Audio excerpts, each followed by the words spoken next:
Hello everyone, this is Tanmay Pandey. 2 classes हो चुकी हैं और you are welcome to Sanjay Pandey classes. तो हम लोग अभी तक चैप्टर 1 कंप्लीट कर चुके हैं, राइट। और उसमें हम लोगों ने ऊप्स और उसके एलिमेंट्स और ये सब चीज़ें हम लोगों ने पढ़ ली हैं, ठीक है। तो आज हम लोग शुरू करने जा रहे हैं चैप्टर 2, ठीक है। तो चैप्टर 2 है हमारा हिस्ट्री वाला, वैसा हिस्ट्री नहीं, and development of Java. History and development of Java, ठीक है। तो इसमें हम लोग ये जानेंगे कि जावा कैसे कैसे क्या क्या मतलब उसकी हिस्ट्री क्या थी, कैसे कैसे डेवलप हुई, ये सब चीज़ें हम लोग जानेंगे, ठीक है। चलो कहानी सुनते हैं। देखो हुआ क्या, एक भैया थे जिनका नाम था जेम्स, जे आधा रह गया जेम्स ए गोसलिंग, ठीक है। तो इन्होंने अपनी बीएससी कंप्लीट करी, फिर पीएचडी करी, ठीक है। और सीधे बीएससी के बाद पीएचडी होती नहीं है, बट बीच में रहा होगा कुछ ना कुछ, या हो सकता है उस टाइम पे 1977 की बात है भैया, ठीक है। तो उस टाइम पे हो सकता है रहा हो इस तरीके से कि बीएससी के बाद ही पीएचडी कर सकते हो, ठीक है। तो जो भी हो, देखो तो क्या हुआ कि इनने बीएससी कंप्लीट करी, फिर पीएचडी इनकी हो गई। अब उसके बाद क्या हुआ कि इन्होंने 1984 में, वैसे ये हिस्ट्री जो है ये इम्पोर्टेंट नहीं है, ठीक है, बस थोड़ा जान लो जावा के बारे में। 1984 में इन्होंने क्या किया कि इनने सन माइक्रो सिस्टम्स ज्वाइन कर लिया। व्हाट? सन माइक्रो सिस्टम्स इन्होंने ज्वाइन कर लिया और वहाँ पे काम करने लगे। 1991 आया। 1991 में इनने एक प्रोग्रामिंग लैंग्वेज बना डाली जिसका इनने नाम रखा ओक। अब ओक तो सुना सुना लग रहा होगा ना कुछ। देखो ओक क्या होता है, ओक एक ट्री होता है, ओक ट्री सुने होगे, है ना। तो कैसे ओक ट्री पड़ गया, मतलब ओक नाम कैसे पड़ गया, ये अपने ऑफिस में थे, खिड़की पे खड़े हुए थे, कॉफ़ी वॉफ़ी पी रहे थे, देख रहे वहाँ पे ओक ट्री सामने दिख गया तो नाम रख दिए ओक। बट क्या हुआ कि कुछ टाइम बाद ये कॉपीराइट इसके ऊपर पड़ गया कि कोई और ओक नाम से पहले से ही प्रोग्रामिंग लैंग्वेज रजिस्टर्ड थी, तो इनको ये नाम हटाना पड़ा। फिर नाम क्या पड़ा? फिर नाम पड़ा जो आज हम लोग सब जानते हैं, जावा, ठीक है। अब देखो जावा में ये तो कौन है, जेम्स गोसलिंग भैया हैं, ठीक। इन ए का क्या मतलब है? ऑर्थर। ये जो हैं ये कौन है? वेन हॉफ, ठीक। और चौथे एंडी, ई नहीं है बीच में, ये गलती से बन गया, ठीक है। तो एंडी, तो इन चारों लोगों ने मिल करके जावा बनाई थी। तो भाई ऑब्वियसली इन चारों का नाम को ही जावा लैंग्वेज नाम दे दिया गया, ठीक है। दोनों सबका इनिशियल्स ले करके और जावा नाम रख दिया गया, राइट। चलो नेक्स्ट आगे बढ़ते हैं। अब भैया देखो कुछ फीचर्स समझ लें जावा के, बेसिक फीचर्स।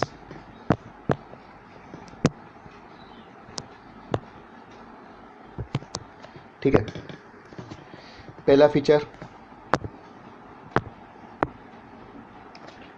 है कि ऑब्जेक्ट ओरिएंटेड प्रोग्रामिंग लैंग्वेज है।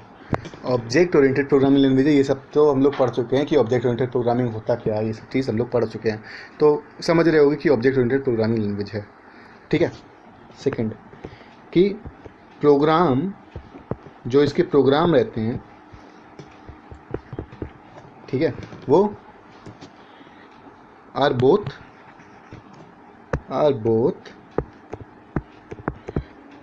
Compiled and interpreted.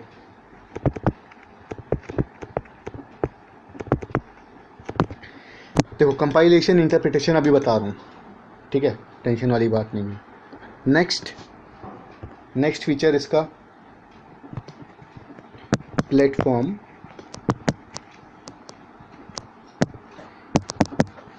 इंडिपेंडेंट।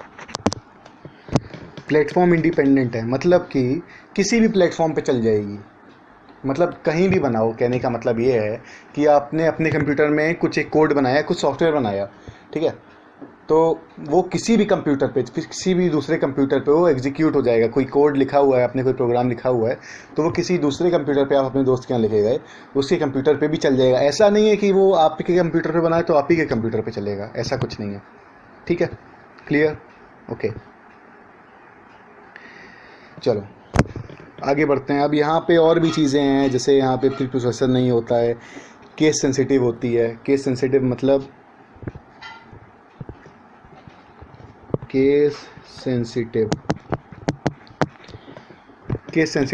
ये होता है, केस का मतलब समझ रहे हो। केस सेंसिटिव मतलब कि जैसे बड़ा ए छोटा ए, एक होता है ए, एक होता है छोटा ए, एक होता है बी, एक होता है छोटा बी, ठीक है।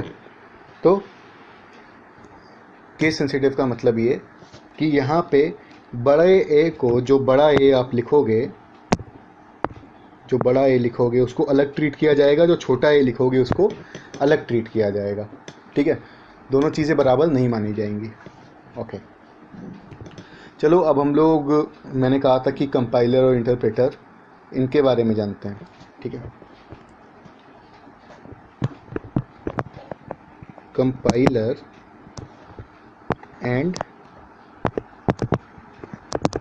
इंटरप्रेटर, PRETE, ओहो रुको, वेट, प्रेटर यहाँ लिख दे रहा हूँ, ठीक है। Compiler and interpreter.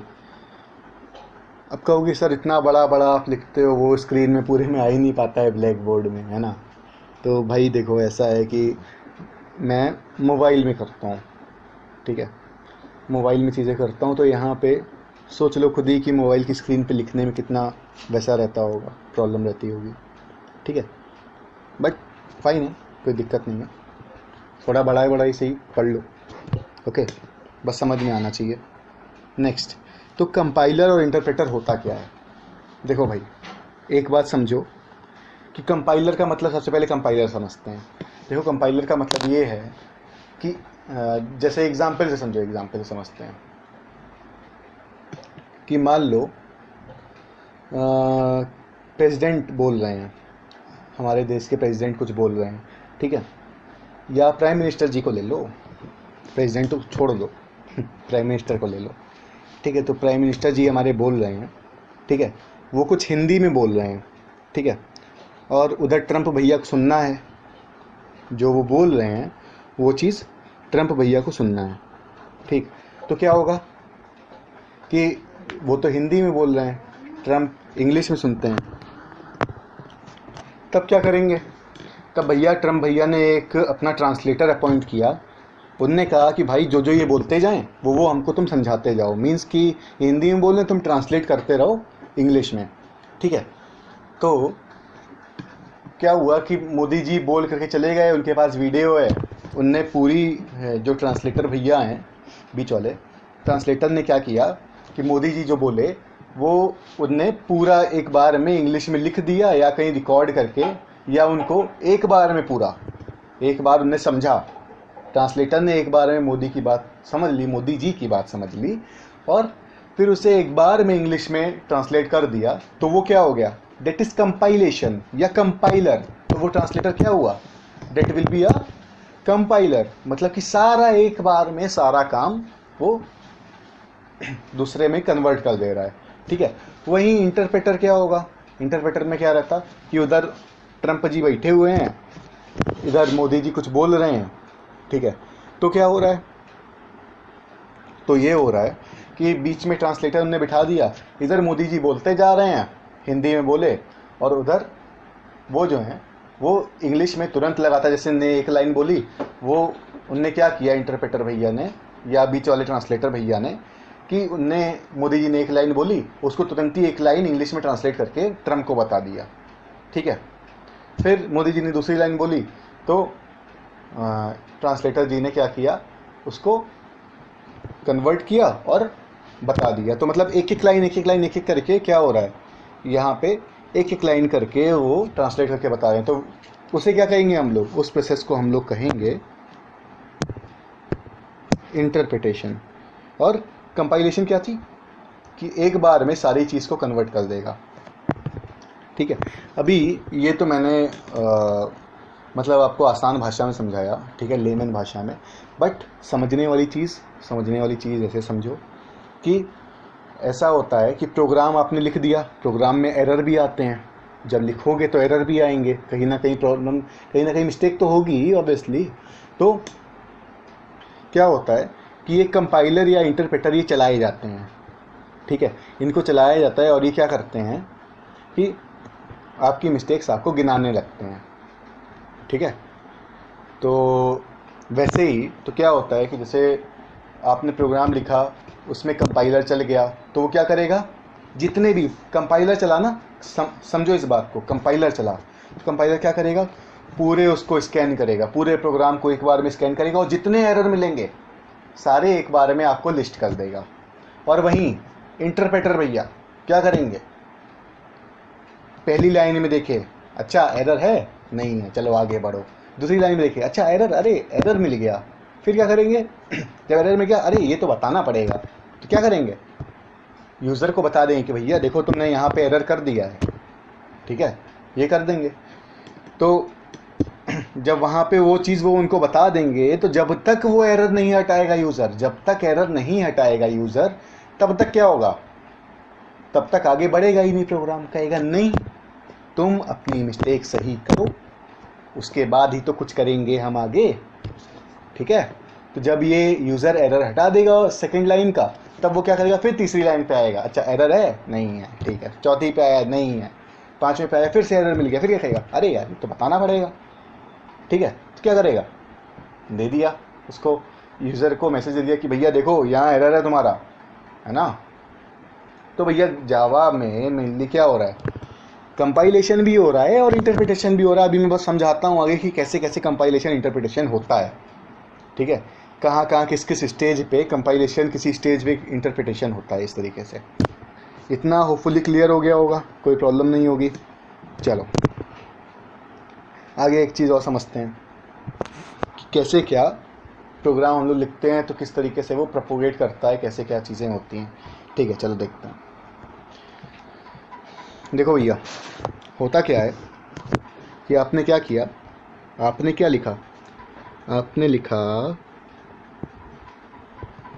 Source code, आपने लिखा सोर्स कोड, ठीक है, जो कि क्या होगा, जावा प्रोग्राम, जो कि क्या होगा, जावा प्रोग्राम, ठीक है। आपने सोर्स कोड लिखा जो कि होगा जावा प्रोग्राम, जो आपने लिखा, खुद लिखा, ठीक है वो। फिर क्या होगा, फिर कंपाइलर भैया आएंगे, मैं हूँ कंपाइलर, सबके एरर निकालता है ये कंपाइलर। तो कंपाइलर भैया ने क्या किया, इस सोर्स कोड को इनने कहा कि देखो भाई हम तुम्हारा सारा एरर निकाल देंगे, ठीक। कंपाइलर ने क्या किया, सारा एरर निकाला मतलब कि हटा नहीं दिया, उसके बाद इतनी बुद्धि नहीं कि वो खुद हटा लेगा, क्या किया उसने, एरर उसने निकाल करके आपको शो कर दिया। इतना समझ में आया। चलो फिर कंपाइलर क्या करेगा, इस प्रोग्राम को कंपाइलर की हेल्प से बाइट कोड में कन्वर्ट कर दिया जाएगा। इस प्रोग्राम को कंपाइलर की हेल्प से बाइट कोड में कन्वर्ट कर दिया जाएगा। मतलब बाइट कोड कौन सा कोड है? बाइट कोड वो कोड है जो किसी भी कंप्यूटर पे चल जाएगा। ठीक है, अभी मैंने आपसे कहा, क्या कहा था, कुछ देर पहले मैंने बताया था कि एक जावा प्रोग्राम है या आप लिखते हो तो वो सिर्फ आपके कंप्यूटर पे सीमित नहीं रहता है। वो क्या होता है, वो कहीं भी चल जाता है। प्लेटफॉर्म इंडिपेंडेंट लैंग्वेज है जावा। ठीक है, तो एक जावा प्रोग्राम है, ठीक है, वो आपने लिखा, कंपाइलर के पास गया, कंपाइलर भैया ने एरर भी निकाल दिए और आपके उसको कन्वर्ट भी कर दिया किसमें, बाइट कोड में। ठीक है, बाइट कोड में कन्वर्ट कर दिया। अब फिर क्या होगा, जब बाइट कोड में कन्वर्ट कर दिया तो बाइट कोड, वो जो बाइट कोड है वो कहीं भी चल जाएगा। विंडोज़ पे चल जाएगा, लिनक्स पे चल जाएगा, मैक ओएस पे चल जाएगा। ठीक है, एप्पल वाला जो है, एप्पल वाले कंप्यूटर जो आते हैं उसमें मैक ऑपरेटिंग सिस्टम होता है, उस पर भी चल जाएगा। ठीक है, जहाँ चलाना चाहो वहाँ चल जाएगा। ठीक है, ये बाइट कोड जो है, मगर क्या ये सोर्स कोड वाला प्रोग्राम कहीं भी चल पाता? नहीं चल पाता। सोर्स कोड वाला प्रोग्राम कहीं भी नहीं चल पाता, मगर बाइट कोड हर जगह चल जाएगा। ठीक है, कैसे चलेगा?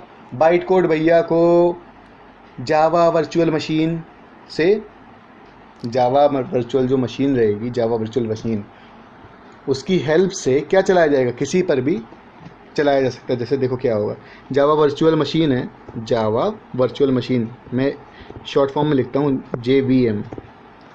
JVM के थ्रू इसी को हम लोग क्या कहते हैं, यही हो गया हमारा इंटरप्रेटर का काम करेगा, इंटरप्रेटर। यही JVM जो होगा यही इंटरप्रेटर का काम करेगा। अब ये क्या करेगा, ये उस बाइट कोड को कन्वर्ट करेगा किसमें, मशीन कोड में, मशीन कोड में, जिसको हम लोग दूसरी भाषा में, मशीन कोड को हम लोग दूसरी भाषा में ऑब्जेक्ट कोड भी कहते हैं। मशीन कोड को हम लोग दूसरी भाषा में ऑब्जेक्ट कोड भी कहते हैं, दूसरा नाम होता है। ठीक है, तो क्या क्या प्रोसेस को समराइज़ करें तो सोर्स कोड या जो जावा प्रोग्राम उन्होंने बनाया उसकी कंपाइलेशन होगी, कंपाइलर वहाँ पे काम करेगा। फिर बाइट कोड, कंपाइलर से बाइट कोड में कन्वर्ट करेगा। वो बाइट कोड क्या होता है, बाइट कोड किसी भी कंप्यूटर में चल जाता है।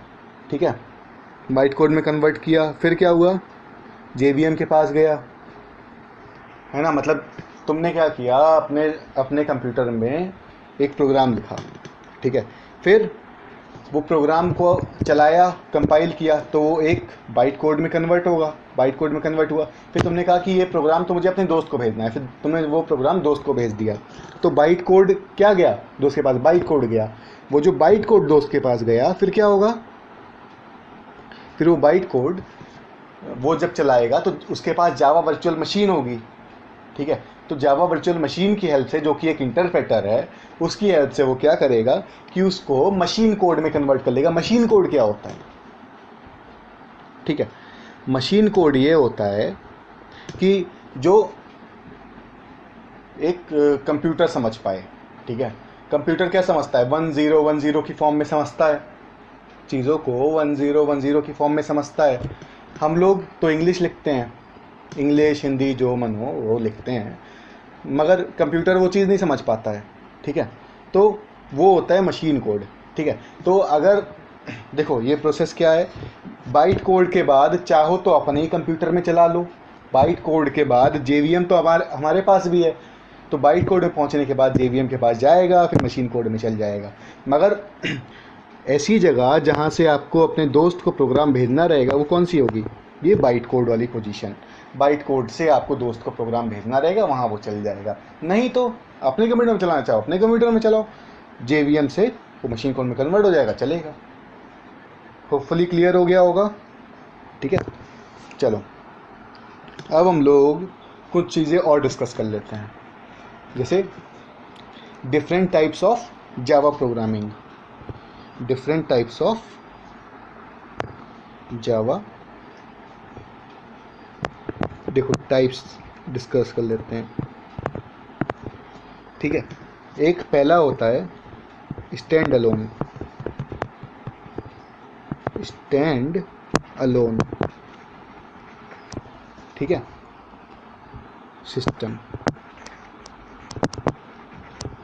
स्टैंड अलोन सिस्टम, ठीक है, जो कि क्या है, जिसको हम लोग नेम करते हैं, इसी को हम लोग क्या कहते हैं, जावा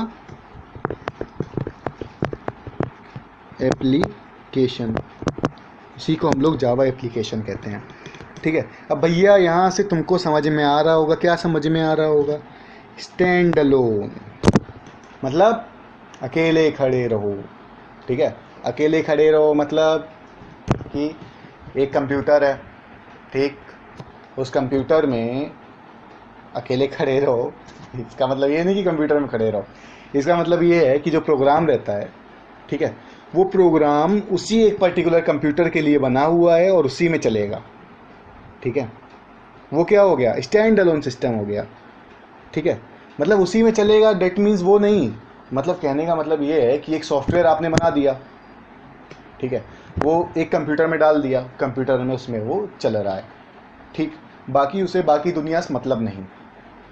वैसे ही दूसरे कंप्यूटर में डाल दो, उसी कंप्यूटर में दूसरे कंप्यूटर में डालोगे, उसमें भी चल रहा है, तो उसे बाकी दुनिया से मतलब नहीं, मतलब इंटरनेट से कोई ख़ास कनेक्शन नहीं है, इंटरनेट से कोई कनेक्शन नहीं है, ठीक है। तो चीज़ें बार बार चेंज नहीं कर सकते हो उसमें, इंटरनेट से कनेक्शन नहीं है तो बाहर से फाइलें नहीं ला सकते, ये सब चीज़ें होती हैं, प्रॉब्लम होती है, ठीक है। तो एक पर्टिकुलर डेस्कटॉप पे चलने वाली, एक पर्टिकुलर किसी कंप्यूटर पे चलने वाले को क्या कहते हैं, स्टैंड अलोन सिस्टम या जावा एप्लीकेशन, ठीक है। दूसरी होती है इंटरनेट एप्लेट्स,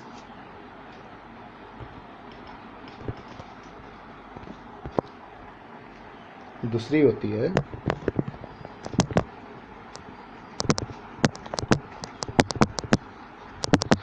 इंटरनेट एप्लेट्स, इसे और भी क्या बोल सकते हैं, जो होती हैं जावा एप्लेट्स। अब भैया ये क्या है, सीधा समझ में आ रहा होगा नाम से। देखो एक चीज़ ये है कि नाम से चीज़ों को समझना सीखना पड़ेगा, ठीक है, क्योंकि सारी चीज़ें, देखो ज़्यादातर चीज़ें जो आज हम लोग पढ़ रहे हैं इज़ इन्वेंटेड बाय ह्यूमंस, ज़्यादातर चीज़ें, ठीक है। हम लोग किसी लैंग्वेज में भी पढ़ रहे हैं तो लैंग्वेज भी कहीं ना कहीं ह्यूमंस ने ही इन्वेंट करी है, ठीक है। तो कोई भी चीज़ है जो नई डिस्कवर हुई या जो भी, तो उसके कैरेक्टरिस्टिक्स के हिसाब से ह्यूमन उसे नाम देता है ना, तो उसके कैरेक्टरिस्टिक्स के हिसाब से उसको ह्यूमन नाम दे देता है। जैसे कोई आपकी बाइक है ना, बाइक का नाम आपने रख लिया धन्नो रख लिया, ठीक है, और वो बाइक जो है वो एक टाइम बाद चलना वलना बंद हो गई और ख़राब होने लगी, तो क्या रख दोगे नाम, कबाड़ा, है ना, कि अरे चलो कबाड़े पे सैर करने चलते हैं, तो आपने उस बाइक का नाम क्या रख दिया, कबाड़ा। तो ये क्या हुआ कि जो उसकी कैरेक्टरिस्टिक्स थे उसके हिसाब से आपने उसकी नेमिंग करी। तो वही चीज़ समझना है कि नेमिंग सारी ह्यूमंस ने करी है। जब नेमिंग सारी ह्यूमंस ने करी है तो इसका मतलब ये कि अपने हिसाब से उस आसान भाषा में करी होगी, या जो उसके कैरेक्टरिस्टिक्स से मिलता जुलता है उससे करी होगी। तो जब चीज़ें समझ में ना आए तो ज़्यादातर चीज़ों को उस पर्टिकुलर चीज़ के नाम से जोड़ने की कोशिश करो। तो यहाँ पे क्या समझ में आ रहा है, यहाँ पे समझ में ये आ रहा है कि इंटरनेट एप्लेट है, मतलब इंटरनेट से, इंटरनेट का यूज़ करते हुए चलेगी, ठीक है, इंटरनेट का यूज़ करते हुए चलेगी, बाकी सारे कंप्यूटर्स पे चल जाएगी। जब भाई चीज़ें इंटरनेट से जुड़ गई हैं तो ऑब्वियस सी बात है कि हर कंप्यूटर में रहेगी तभी तो जुड़ेगी। तो क्या होगा, इंटरनेट एप्लेट्स का मतलब कि सारे कंप्यूटर्स में चल जाएगी। इतना समझ में आया, कोई प्रॉब्लम, ठीक है, आगे बढ़ते हैं। अब देखो भैया, ऐसा होता है कि कुछ रिजर्व वर्ड होते हैं जावा में, रिजर्व वर्ड्स। जो रिजर्व वर्ड्स, ऐसे वर्ड, रिजर्व्ड डी भी होगा साथ में, तो रिजर्व वर्ड्स ऐसे वर्ड्स जो पहले से जावा में डिफाइंड हैं, पहले से लिखे हुए हैं, ठीक है, उसमें ना तो हम कुछ चेंजेस कर सकते हैं और ना उसके नाम पे हम कुछ नाम दे सकते हैं। जैसे ऐसे मान लो, एक एग्जांपल ले लेते हैं, जैसे एक पर्टिकुलर कंपनी है गूगल, ठीक है, गूगल इनकॉर्पोरेशन, ठीक। अब आपने क्या किया है, आपने कहा यार मेरे को कंपनी खोलनी है, क्या नाम रखूं? तो एक आपका दोस्त आया, कहा अरे हमारी कंपनी गूगल से कम है के, तो गूगल नाम रख दो। रख सकते हो क्या? नहीं रख सकते हो यार, क्योंकि वो रिज़र्व हो गई, वो नाम रिज़र्व हो गया, राइट। तो वैसे ही रिज़र्व वर्ड्स क्या होते हैं, जो पहले से ही जावा में लिखे हुए आए हैं। अभी समझ में प्रॉपर नहीं आएगा आपके, वो चीज़ें रिलेट नहीं कर पाओगे, मगर ठीक है इतना समझ लो कि वो पहले से ही जावा में लिखे हुए हैं। और जब वेरिएबल हम लोग डिफाइन करेंगे, अभी वेरिएबल भी नहीं पता होगा वेरिएबल क्या होता है, ठीक है, वो अगले चैप्टर में बताऊंगा वेरिएबल क्या होता है, ठीक है। तो जब वेरिएबल हम लोग डिफ़ाइन करेंगे, वेरिएबल ऐसे समझ लो कि हम लोग अपने मन से डिफ़ाइन करते हैं इसका नाम, वेरिएबल का नाम अपने मन से डिफ़ाइन करते हैं। तो जब वेरिएबल हम लोग डिफ़ाइन करेंगे तो क्या उन्हें रिजर्व वर्ड के नाम पे रख सकते हैं? नहीं रख सकते हैं। तो रिजर्व वर्ड ऐसे वर्ड्स जो जावा में पहले से एग्जिस्ट करते हैं और जिनके नाम पे वेरिएबल नहीं हो सकता है, और उन वर्ड्स का कुछ ना कुछ काम होता है, उन वर्ड्स का कुछ ना कुछ काम होता है। इतना समझ में आया? ठीक है, चलो इस जगह पे बाद में भी लौटेंगे, बाद में जब प्रोग्रामिंग पे हम लोग पहुँचेंगे, ठीक है, तो इस जगह पे वापस भी लौटेंगे, मैं बताऊंगा कि ये रिजर्व वर्ड्स थे आपके, ठीक है, आपको समझ में भी आएगा। आप कहोगे यार सर कब से थ्योरी पढ़ा रहे हो, प्रोग्रामिंग पे भी आ जाओ, मतलब कुछ एक्शन भी कर लें। आएंगे, टेंशन नहीं लो, रुक जाओ, 3-4 दिन रुको, 3-4 क्लास और पढ़ लो थ्योरी, फिर उसके बाद प्रोग्रामिंग ही प्रोग्रामिंग है, ठीक है। स्टार्टिंग के 4-5 चैप्टर, 4 चैप्टर मेनली ये सब थ्योरी है, और बाकी सब ज़्यादातर प्रोग्रामिंग है, ठीक है। और प्रोग्रामिंग पे मेनली फोकस भी करना है, क्योंकि लगभग 75 to 80 मार्क्स में 60 मार्क्स में तो प्रोग्रामिंग आ जाएगी, और लगभग 15-20 मार्क्स में तो आपके प्रेडिक्ट द आउटपुट, और वो भी प्रोग्रामिंग से रिलेटेड ही क्वेश्चन आएंगे, ठीक है। तो मेनली फोकस उसी पे रखना है, और थ्योरी तो बाय द टाइम उसी में कवर होती जाएगी, थोड़ा बहुत पढ़ भी लेना, ठीक है। चलो ज्ञान हो गया, आगे पढ़ते हैं।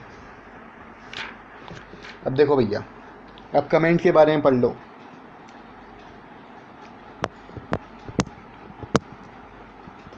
कमेंट, देखो कमेंट क्या समझ में आ रहा है? इंस्टाग्राम फेसबुक वाला कमेंट समझ में आ रहा होगा, है ना, कि कुछ लिख दिया, है ना, और हाँ हो गया, यू आर लुकिंग ग्रेट, ये क्या हो गया? दिस इज़ अ कमेंट, आपने कर दिया, उधर हो गया, हाँ भाई ठीक है, लग रहे हैं ग्रेट, हो गया, ठीक। तो उस कमेंट का मतलब क्या हुआ? क्या कोई फ़र्क पड़ता है सामने वाले को क्या कमेंट करते हो? थोड़ा बहुत मेंटली हल्का फुल्का फ़र्क पड़ता होगा, मगर कोई ख़ास फ़र्क तो नहीं पड़ता है, ठीक है। उसी तरीके से कमेंट क्या होते हैं, देखो ये तुम प्रोग्रामिंग तो लिख रहे हो, मान लो प्रोग्रामिंग लिख रहे हो, ठीक है, तो उसमें हर चीज़ से, मतलब हर चीज़ को कंपाइलर देख रहा है कि हाँ ये वाला कंपाइलर आया, ठीक है, इसने कहा अच्छा ये इसमें जो है इसमें एरर है, नहीं है, एरर नहीं है, फिर दूसरे पे जाएगा, अच्छा इस पे एरर है, तो उसको मतलब कंसर्न हो जाएगा कि हाँ भाई देखो कि हाँ यहाँ पे एरर है, यहाँ पे नहीं है, तो ठीक है, वो कंपाइलर समझ लेगा। मगर कमेंट में जो भी लिखोगे, जो भी चीज़ कमेंट में लिखोगे, जो भी चीज़ कमेंट में लिखोगे, उससे कंपाइलर को मतलब नहीं है कि भाई तुम कुछ भी कहते हो, क्या जा रहा है, ठीक है। तो कंप्यूटर जो है वो बुद्धू है, उसको नहीं समझ में आएगी वो बात, जो भी कमेंट में लिखोगे वो नहीं समझ में आएगा, इग्नोर कर देगा, कहेगा जाओ हटो, ठीक है। तो कमेंट का यूज़, अभी कह रहे हो कि सर क्या यूज़ है सर कमेंट का? जब स्टार्ट होने दो प्रोग्रामिंग, कमेंट के भी बहुत यूजेस पढ़ते हैं, ठीक है। कमेंट के यूजेस वहाँ पढ़ते हैं जहाँ पे कुछ चीज़ें समझानी रहती हैं। आपने एक लाइन लिख दी प्रोग्रामिंग की, मगर सामने वाले को समझाना है, यस किसी को आपको प्रोग्राम भेजना है, उसको समझ में तो आएगी नहीं वो लाइन के लिए है, किस चीज़ के लिए, तो वहाँ पे कमेंट लिख दोगे तो उसको समझ में आ जाएगा, अच्छा अच्छा ये चीज़ ये इसके लिए है, ओहो, ठीक है। तो अब देखो कमेंट समझ में आगे क्या होता है। देन पहला है सिंगल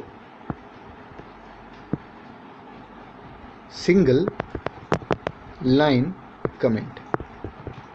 देखो भैया, सिंगल लाइन कमेंट नाम से समझ में आ रहा होगा, एक लाइन का कमेंट, तो सिर्फ एक ही लाइन लिखनी है कमेंट में, तो क्या करेंगे भैया लोग, हम लोग क्या करेंगे, सिंगल लाइन कमेंट यूज़ करेंगे। ठीक है, चलो देखो कैसे कमेंट कैसे यूज़ होगा। 2 फॉरवर्ड स्लैश लगाओ, अरे यार स्लैश भी तो टेढ़ा बन जा रहा है। देखो 2 फॉरवर्ड स्लैश लगाओ, फिर जो लिखना है आई एम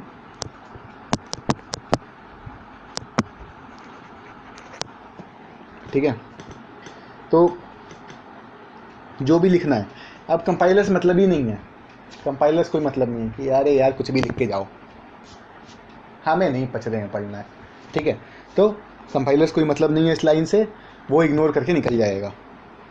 ठीक, सेकंड, अब भैया एक लाइन नहीं कई सारी लाइन लिखनी है ना। जब कई सारी लाइन लिखनी है तो क्या करेंगे, उसके लिए यूज़ होता है मल्टी, अरे यार रुको, मल्टी लाइन कमेंट। उसके लिए क्या यूज़ होता है, मल्टी लाइन कमेंट। कैसे देते हैं, स्लैश लगाओ, स्टार लगाओ और लिख दो जो लिखना है, 1 2 3 4 लिख दिए। ठीक, फिर बंद कैसे करना है, चालू तो हो गया सर। देखो सिंगल लाइन वाले को तो बंद नहीं करना है, क्योंकि कंप्यूटर को पता है कि हाँ भाई लाइन तो एक ही लिखेगा बंदा, है ना। तो फॉरवर्ड स्लैश चालू कर दिया और लिख डाला जो लिखना था, तो दूसरी लाइन में जो भी चीज़ लिखोगे तो वो चीज़ वो समझेगा कि ये कमेंट नहीं है।